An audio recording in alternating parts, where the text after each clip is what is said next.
G'day fellas. In this video, we're looking at an infamous Spanish strategy, which is the Piroshiki FF.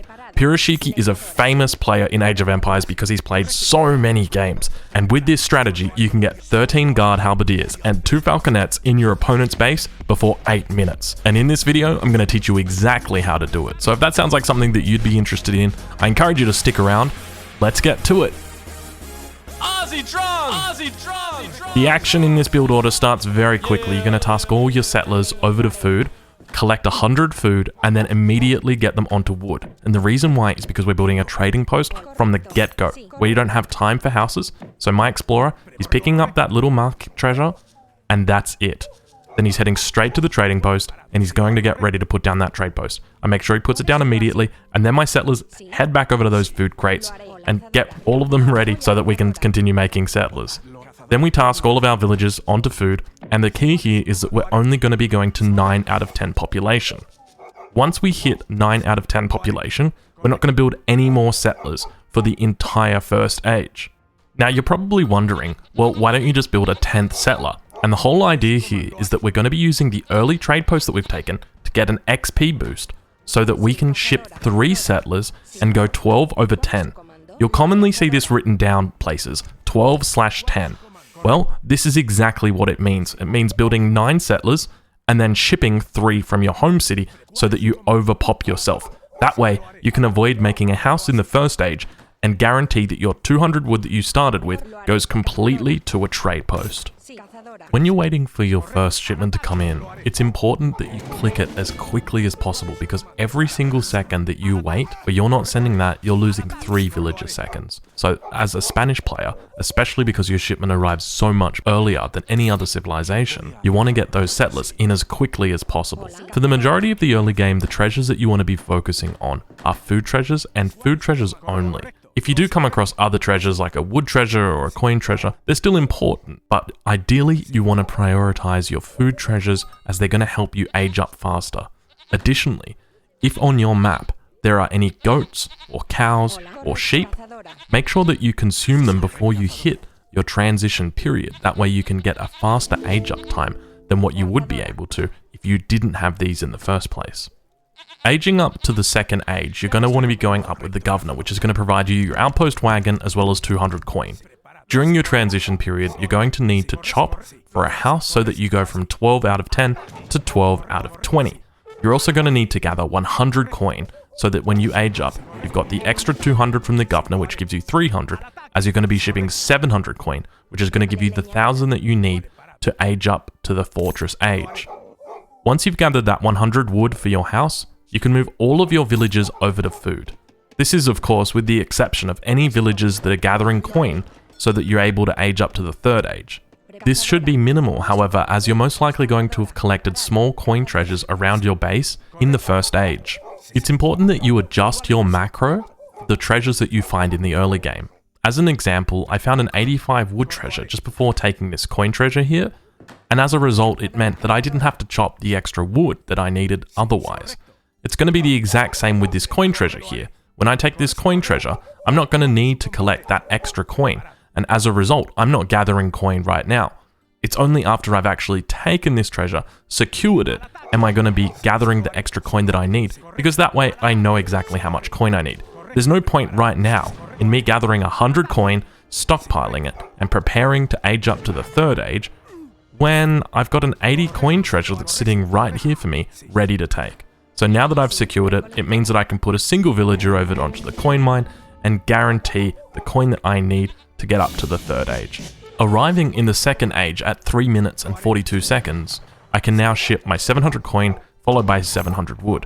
With my outpost, I'm going to be positioning it in a position, hopefully that is somewhat hidden from the opponent. The idea here is that they know that you're going to be sending a forward outpost, but they do not know where it is.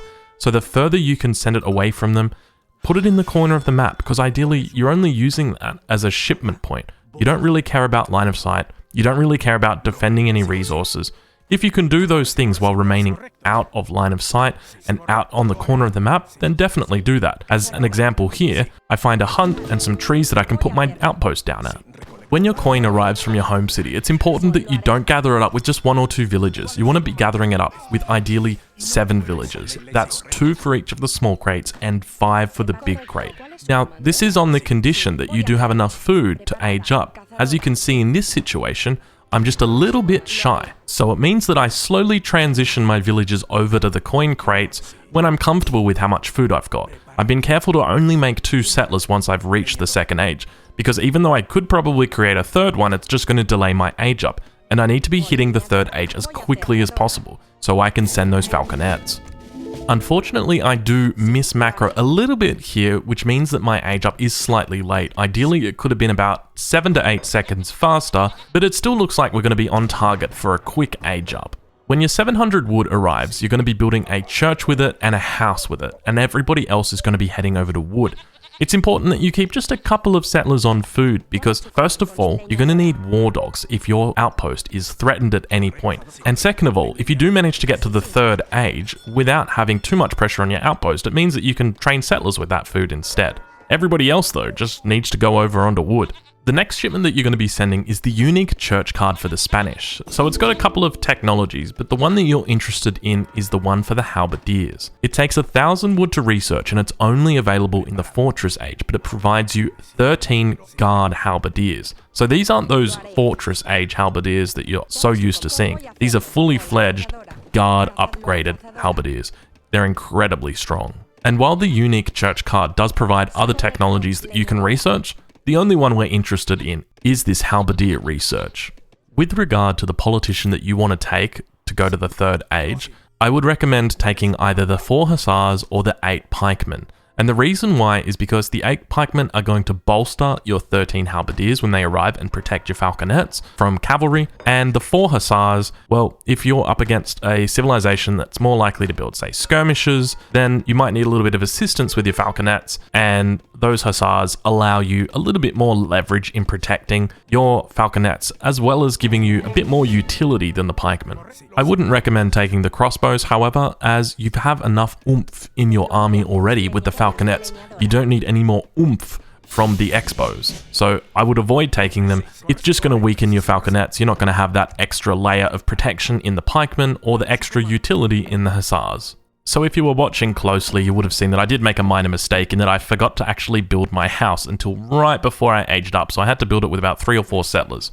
Ideally, I should be building it with 1 settler, and I should be doing it well before I age up, because there's no need for me to be holding on to it. As a result, this delays my falconets by about 4 or 5 seconds, when I really didn't need to. So now my falconets have been delayed 4 or 5 seconds from the house, and about 8 seconds from the age up, which means I could have been hitting the opponent between 13 and 15 seconds faster if I had played perfectly. If you're fighting up against an enemy who's providing any form of aggression on your outpost, it's important that you defend it with everything that you've got. That means that you keep your explorer in the vicinity and keep him ready to train war dogs, just in case the enemy begins to push up with either pikemen or musketeers or something to siege that outpost down. Because at the end of the day, if that outpost goes down, it's going to delay your timing attack even further, and you want to be hitting them as quickly as possible so that they've got as little time to prepare. After your falconets have arrived, you're most likely going to be having your next shipment in already, so it's important that you send that in straight away. The best suggestion I can give is probably lancers to follow up with what you've got. Lancers are really good at cleaning up anything that's left. Make sure that you pay careful attention to your army when you do this though, as any second that you spend macroing in your base or in your home city sending a shipment is a second that your enemy potentially could be killing your falconets. Your falconets are the key to this strategy, and it's imperative that you keep them alive. I make a major mistake here, where I head back to my base, allowing the enemy to wall up, not realizing that there are hussars flanking my falconets. Fortunately, because of the bad pathing, it means that I'm actually able to clear out the 1 hussar that was attacking my falconet, while the other 2 hussars somewhat got stuck around the coin mine, and as a result, it means that they all died without killing the falconets. It looks a little bit sloppy, but I'm sure you can imagine when it's executed perfectly, it's almost impossible to beat.